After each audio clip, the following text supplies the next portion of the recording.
Amém. Livro de Atos, capítulo 11, diz assim: Chegou ao conhecimento dos apóstolos, dos irmãos que estavam na Judéia, que também os gentios haviam recebido a palavra de Deus. Quando Pedro subiu a Jerusalém, os que eram da circuncisão o arguíram, dizendo: Entraste em casa de homens incircuncisos e comeste com eles. Então Pedro passou a fazer-lhes uma exposição por ordem, dizendo: Eu estava na cidade de Jope orando, e num êxtase tive numa visão em que observei descer um objeto como se fosse um grande lençol, baixado do céu pelas quatro pontas, vindo até perto de mim, e fitando para dentro dele os olhos, vi quadrúpedes da terra, feras, répteis e aves do céu. Ouvi também uma voz que me dizia: Levanta-te, Pedro, mata e come. Ao que eu respondi: De modo nenhum, Senhor, porque jamais entrou em minha boca qualquer coisa comum ou imunda. Segunda vez falou a voz do céu: Ao que Deus purificou, não consideres comum. Isto sucedeu por 3 vezes, e de novo tudo se recolheu para o céu. E eis que na mesma hora pararam junto da casa em que estava 3 homens enviados de Cesareia para se encontrarem comigo. Então o Espírito me disse que eu fosse com eles sem hesitar. Foram comigo também estes 6 irmãos, e entramos na casa daquele homem, e ele nos contou como vira o anjo em pé em sua casa, e que lhe dissera: Envia a Jope e manda chamar Simão, por sobrenome Pedro, o qual te dirá palavras mediante as quais serás salvo, tu e tua casa. Quando, porém, comecei a falar, caiu o Espírito Santo sobre eles, como também sobre nós no princípio. Então me lembrei da palavra do Senhor, quando disse: João, na verdade, batizou com água, mas vós sereis batizados com o Espírito Santo. Amém. Podeis sentar. Esta palavra interessante, bem conhecida, episódio na vida do apóstolo Pedro, líder da igreja primitiva, pois assim todos consideravam. Porém, não só este episódio, mas muitos outros episódios, este líder foi confrontado. Muita gente afrontou o apóstolo Pedro. Uns achavam que tinham seus motivos, outros nenhum argumento, apenas opiniões sem sentidos. Não era nada uma questão de interpretação. Mas isso acontece de um modo geral. O que me chama a atenção nesse texto são as considerações erradas. Como tem uma mensagem que já pregamos há algum tempo atrás, eu me lembro muito desta mensagem, do título dela, porque as pessoas ficaram impactadas. E o título desta mensagem era Erradas Convicções. E aqui nós vemos no verso 3, eles dizem assim: os que eram da circuncisão, ou seja, crentes que estavam na igreja, mas que ainda tinham aquele conceito judaico da circuncisão. Então estes, no verso 3 diz assim: Entraste em casa de homens incircuncisos e comeste com eles. Estão acusando o apóstolo Pedro de ter feito isto, e ele realmente fez. Porém, quando ele descreve a visão que Deus o deu e como Deus o conduziu, irmãos, é aí que eu vejo como as pessoas têm as suas considerações e convicções erradas e se machucam, mas se machucam muito feio. Olha no verso 5, lá no final, diz que o lençol tinha quantas pontas? 4. Isso significa norte, sul, leste, oeste. Um projeto de Deus para alcançar os 4 cantos da terra. E não é isso que é o Evangelho? É isso que é o Evangelho. ide por todo mundo e pregai o evangelho. Então, que história é essa de se limitar aos da circuncisão? Se Jesus Cristo tinha dito, ide por todo mundo pregar o evangelho. Aí vem o cidadão lá, que não aparece o nome: ô Pedro, qual é a tua? Tu não tinha direito de fazer isso não. Quem te mandou entrar na casa de homens incircuncisos? E tem mais em seu imundo. É o que estão dizendo para ele. Tu comeste com ele, comeste com homens imundos, tu se tornou imundo que nem eles. Mas lá está escrito, lençol tinha 4 pontas. E no verso 10 diz que isso sucedeu quantas? 3 vezes. O que quer dizer o 3? Ação direta da divindade. Que direta da divindade nada? O camarada lá no verso 3 ele está certo. Ô Pedro imundo. Irmãos, falar é fácil, ouvir é que é difícil, amém? As pessoas estão por aí sempre na mesma filosofia.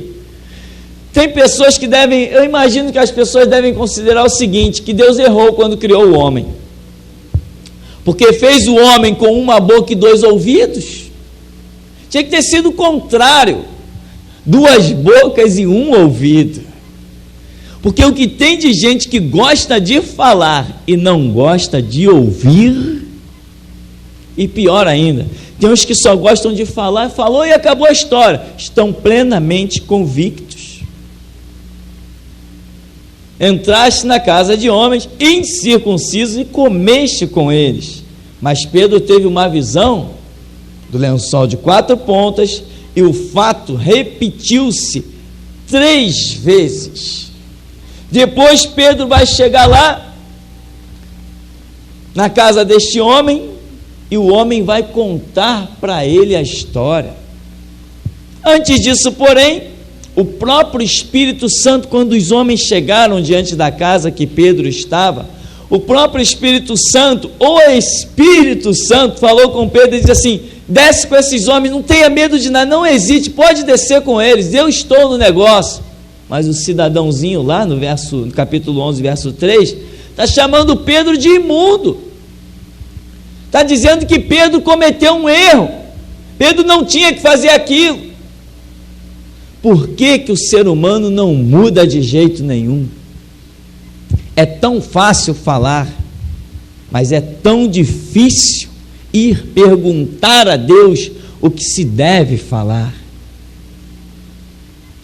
Depois as pessoas dizem assim: eu não entendo porque a minha vida não prospera, eu não entendo porque o meu ministério não dá certo. Meu irmão, tem pastores por aí que já abriram 10 igrejas e tiveram que fechar. Abre, dura 3, 4, 5 meses, depois fecha. Estão vivendo debaixo de maldição e não debaixo da bênção. Você tem que viver da maneira que Deus diz que você tem que viver, porque você é servo. Mas está difícil demais para as pessoas aceitarem o título de servo. Eu tenho razão, bate no peito, acabou, ninguém convence mais de outra maneira. Nós não temos razão de nada, irmão. A razão que nós temos é aquela que Deus disser que nós temos. Porém, isto ainda é perigoso, porque a Escritura revela Jesus Cristo como nosso advogado, não é isso? Você já entrou num tribunal para ver o julgamento de causas e situações? Você já viu as pessoas que têm lá seus advogados falarem alguma coisa? Elas não falam nada, elas não têm direito de falar. A lei permite que elas falem, sim, se elas se levantarem ali perante o juiz e abrirem mão do advogado. O advogado se retira e eles vão ter que se virar sozinho. A lei dá essa permissão. Você quer abrir mão do seu advogado? Não, não quer, né? Então não fale, deixa ele falar por você. Não, mas eu tenho razão, tá? Deus disse que você tem razão, então você tem razão. E o que Deus te mandou fazer a partir daí? O Espírito Santo diz: Pedro, desce, vai lá, entra na casa, vai lá pregar para o homem. Mas o cidadão lá no verso 3 está dizendo: não, Pedro é um imundo, ele entrou, comeu com incircunciso. Depois que Pedro chega na casa do homem, o homem diz o quê? Olha, eu estava aqui na minha casa, orando, um anjo do Senhor me apareceu, eu não te conhecia, Pedro, não sabia quem era você, não sabia onde você estava, não sabia que existia um tal de Pedro. Ele falou: chama lá Simão, que tem por sobrenome Pedro, e deu o teu endereço. Eu peguei os meus secretários, os meus empregados, mandei lá nesse endereço te procurar, porque eu vi um anjo do Senhor que se manifestou diante de mim. Tudo isso para um cidadãozinho todo convicto lá: entraste na casa de homens incircuncisos e comeste com eles. Há caminho que ao homem parece, está bonito, está adornado, parece ser bom, mas o final dele é caminho de morte. Essa lição parece que não foi aprendida ainda. Tem muito crente preocupado mais em falar do que ouvir, ainda mais quando as coisas mexem na sua posição pessoal. Irmão, quando você tem uma posição em Cristo, ninguém te remove dela. Isso é a lição antiga nesse ministério. Nós já aprendemos: quando você tem uma posição em Cristo, ninguém te remove dela. Se você não vacilar, você não cai dela. Eu cheguei aqui, meu irmão, já apontaram arma para a minha cabeça. E daí, que diferença faz? Eu cheguei aqui, mas já me caluniaram em tudo que é canto por aí. E daí, que diferença faz? O que eu tenho com isso? O meu compromisso é com a verdade. Se ela não me sustentar, ninguém mais me sustenta. Então, meu irmão, seu compromisso é com o quê? É com a verdade? Então você não tem que estar preocupado com nada que dizem a teu respeito. Pedro chega aqui e diz assim: olha, eu vou explicar para vocês, aconteceu isso, isso, isso e isso. Aí no final ele diz assim: puxa, então, glória a Deus, maravilha, mas primeiro já tinha ofendido Pedro. Se Pedro não é um líder de misericórdia, lança uma maldição, acabou a história. Depois vai chorar onde quiser que vá chorar. Porque mais sabe a coisa é ouvir do que falar. Quem era o líder dessa igreja? Era Pedro. Então o que esse homem tem que estar questionando Pedro? Ele não é tão importante, o nome dele nem aparece. Se ele fosse tão importante, o nome dele estaria em evidência. Tem muitas pessoas, a Escritura mostra, que estavam plenamente convictos, mas estavam errados. Um que eu estremeço é Samuel, um grande homem de Deus. Quando foi lá na casa de Jessé, olhou para Eliabe e disse o quê? Certamente está perante o Senhor o seu ungido. Certamente, disse ele. Um homem de Deus tremendo, fazia a cidade tremer quando ele entrava. E no entanto, convicção errada. Saul: olha, eu reservei o melhor dos animais dos amalequitas para oferecer em holocausto ao Senhor nosso Deus. Eu não reservei qualquer coisa, eu reservei o melhor dos animais, eu separei o melhor, pode olhar, ó, é o melhor, Samuel, que eu separei. Ué, e o Senhor se compraze tanto em holocausto, mais do que se obedeça a sua palavra? Porquanto tu rejeitaste a palavra do Senhor, também o Senhor te rejeitou a ti, para que não sejas rei sobre Israel. O Senhor rasgou de ti o reinado. Não, Samuel, eu separei para Deus o melhor. Pois é, o teu melhor que tu separou é a tua própria condenação. Hebreus 12, 29 diz o quê? Deus é um fogo consumidor. Se não me falha, o próprio Hebreus vai dizer que horrenda coisa é cair nas mãos de um Deus vivo.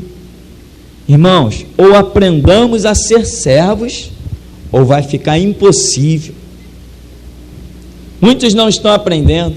Os nossos CDs estão chegando em lugares, estão batendo na mão de membros de igrejas, e os pastores estão ficando furiosos. Dizem logo: ó, irmão, não espalhe isso não, me dá para cá. Tem pastor que está fazendo questão de arrancar os CDs e os estudos da mão dos seus membros. Mas eles estão na internet, meu irmão. Quem vai se levantar contra a obra de Deus? Quem vai deter esses estudos que estão na internet?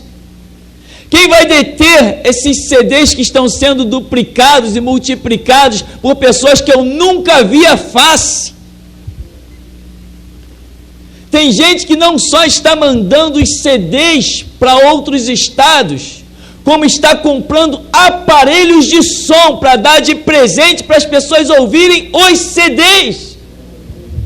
E aparecem uns pastorzinhos de meia tigela, formado e confeccionado por seminário, achando que pode deter o mover do Espírito Santo. Essa obra para nós, irmão, evangelho para mim, não é fonte de renda. Evangelho para mim é fonte para desfazer as obras do diabo. Eu não prego o evangelho por vaidade, eu não prego o evangelho por dinheiro. Quando Jesus Cristo me chamou, eu não era nem um rico, mas eu não estava passando fome, porque Ele não estava deixando eu passar fome. Então, o evangelho para mim não é fonte de renda. E eles tentando parar a obra de Deus. Pessoas recebem os CDs e se alegram. Quando alguns ligam para mim antes de entrar em contato com os seus pastores, com aquela euforia, com aquela alegria: pastor, eu ouvi, que bênção, que isso, que aquilo. Eu vou conversar com o meu pastor. Eu digo: olha, cuidado, vai com o espírito preparado, porque o teu pastor dificilmente vai te dizer uma palavra agradável, porque as mensagens são para chamar também lideranças a uma correção, e as lideranças não estão preparadas para se corrigirem normalmente. Quem aqui pode dizer que tem mais unção que Jesus? Quem aqui pode dizer que tinha a palavra mais certa do que Jesus? Quem aqui pode dizer uma coisa dessa? Não. Então, quando Jesus estava pregando em Israel, não diz a Bíblia que naquele tempo Anás e Caifás eram o quê? Sumos sacerdotes. O que eles decidiram? Vamos matar esse cara aí. Entende? Mas eles eram o quê? Sumos sacerdotes? Ah, então eles não erraram. João até entende mal e deixa uma palavra que eu discordo dele. Quando Caifás diz assim: é necessário morrer um homem pelo povo. Aí João escreve dizendo assim: sendo ele o sumo sacerdote naquele ano, profetizou. Negativo, não profetizou nada, só falou a maldade do que estava no seu coração, porque ele foi amparado por Roma, e ele achava que se Jesus fizesse uma rebelião, Roma iria e tiraria o seu lugar. Só isso, ele só estava pensando nele, em mais nada. Ele não profetizou nada. Deus ia usar um homem que está se levantando contra ele, movido pelo espírito de Satanás, para dar do Espírito Santo e profetizar. Que isso? O Espírito Santo não divide templo com Satanás. Caifás não profetizou nada, ele apenas falou daquilo que estava cheio no seu coração: ódio, maldade. Mas eram os sumos sacerdotes. Porém, a Bíblia diz em Lucas 3:2 que, sendo Anás e Caifás sumos sacerdotes, veio a palavra do Senhor a João Batista no deserto. Davi também foi um homem convicto. Quando ele olhou Betseba, certamente que ele não olhou um dia nem dois, Depois ele concluiu, teve a sua convicção: eu posso. Se meteu com Betseba, e a história passou. Depois que o filho do adultério nasceu, depois do homicídio já esquecido, Deus levanta o profeta Natã, conta uma parábola para ele. Davi, um homem tinha só uma ovelha e outro tinha um montão, e etc. O que tinha um montão pegou a daquele que só tinha uma e matou. Davi disse assim: cadê esse homem? Eu mesmo quero dar a sentença dele. Este homem é digno de morte. Convicção plena. Aí o profeta diz assim: e tu és este homem digno de morte. Há caminhos que ao homem parecem bons, mas o final dele é caminho de morte. Hoje, a igreja moderna, ela está sendo uma fonte de exploração. Pastores estão fazendo, sabe o quê? Com a visão mercenária que eles têm naturalmente, estão assalariando outros pastores. Sem contar os políticos que estão abrindo igreja e botando uma garotada aí para pregar e arrecadar dinheiro para eles e fazer uma igreja que sirva de palanque para a época de votação. Mas tem pastores por aí que também estão fazendo assim. Saem abrindo igreja, ou como eu costumo dizer, biroscas com nome de igreja, e eles saem abrindo e põem alguém lá e assalaria esse alguém, e esse alguém fica lá servindo de contador ou arrecadador de rendas para mandar para eles nas suas matrizes. E eles estão convictos de que Deus está com eles e está aprovando a obra na vida deles. E tem os obreiros que estão lá assalariados, também achando que estão servindo a Deus e que o propósito de Deus é aquele, está tudo maravilhoso. Eles estão convictos. Mas a convicção certa, plena, meu irmão, só vem de Mateus 6,6. Quando você entra no seu quarto, fecha a sua porta e fala com teu pai. É ali que a resposta certa vem. Porque a Bíblia diz que muitos são os pensamentos dos homens, mas a resposta certa vem da boca do Senhor. E retornando mais especificamente ao nosso primeiro ponto: como vão as suas convicções? Você está certo de quê? Às vezes você está certa, mas Jesus Cristo ainda diz assim: aquele que te ferir numa face, oferece-lhe a outra.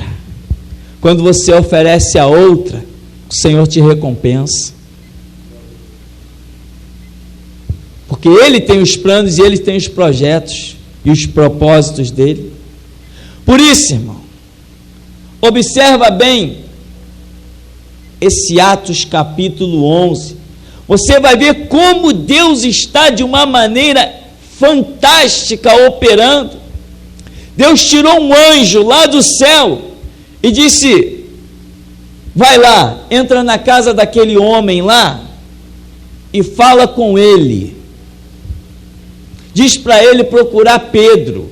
O anjo sai da presença do Senhor, vai lá na casa do homem, conversa com o homem pega os seus empregados e manda procurar Pedro. Deus, sabendo que Pedro não desceria, porque é um tempo de perseguição e eles têm medo de serem traídos e levados para algum lugar para serem mortos, Deus, sabendo que Pedro não iria com aqueles homens estranhos que vinham buscá-lo, dá a ele uma visão, repete a cena 3 vezes, fala o Espírito Santo com Pedro, manda ele descer sem hesitar, um mover tremendo. Quando chega lá, que Pedro retorna para Jerusalém, o homem diz assim: tu estava comendo com incircunciso.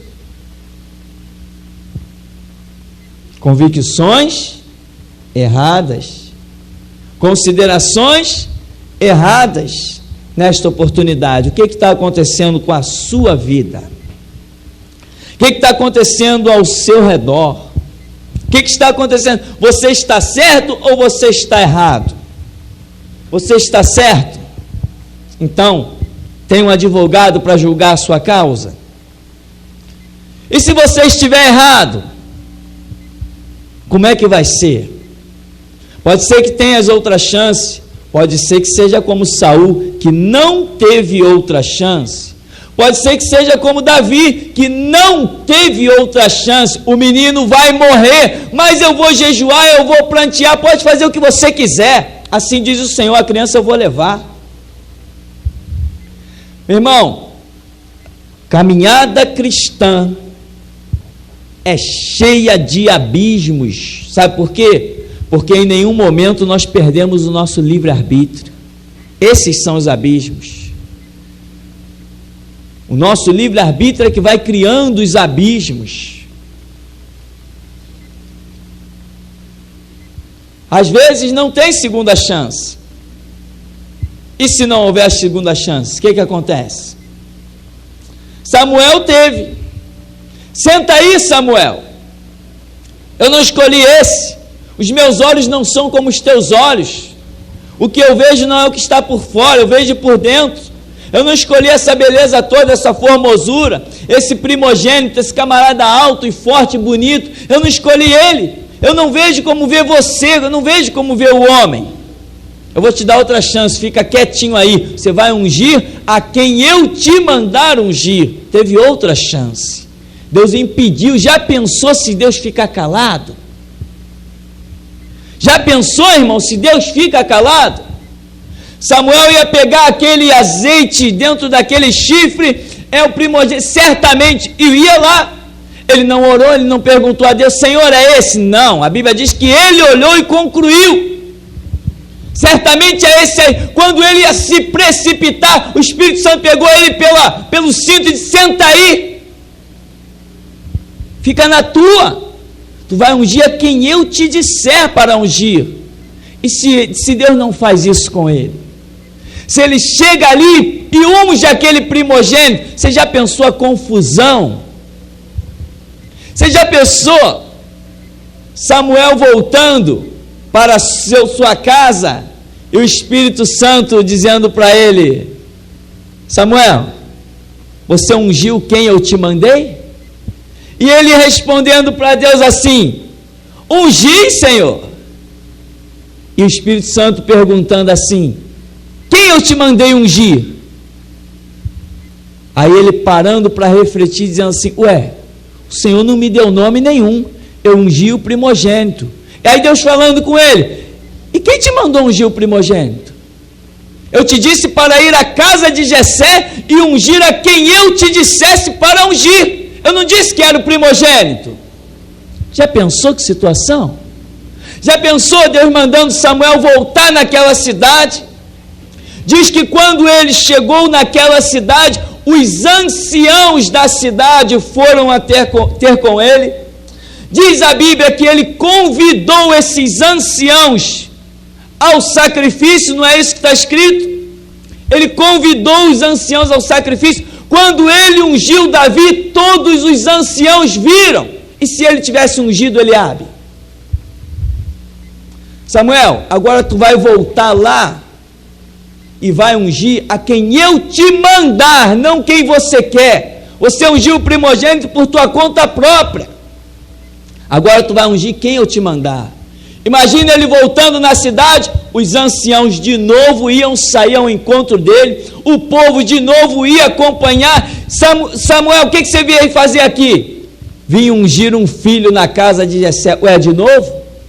Acabou o crédito do profeta. Você não sabe mais o que Deus fala contigo. Está perdido, Samuel. Assim acontece quando nós temos as nossas próprias convicções. Caímos em descrédito.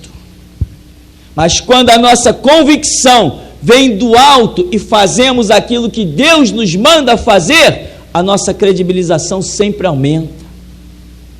Pedro poderia ter ficado calado, ouvido todas as acusações e pronto. Aí Deus ia agir. Quando Deus agisse, aqueles homens, talvez fosse tarde demais para que eles se arrependessem. Você tem as suas convicções, irmão? Sim ou não? Tem, claro, todo ser humano tem as suas convicções. Eu só quero te perguntar, elas estão certas ou elas estão erradas? Não.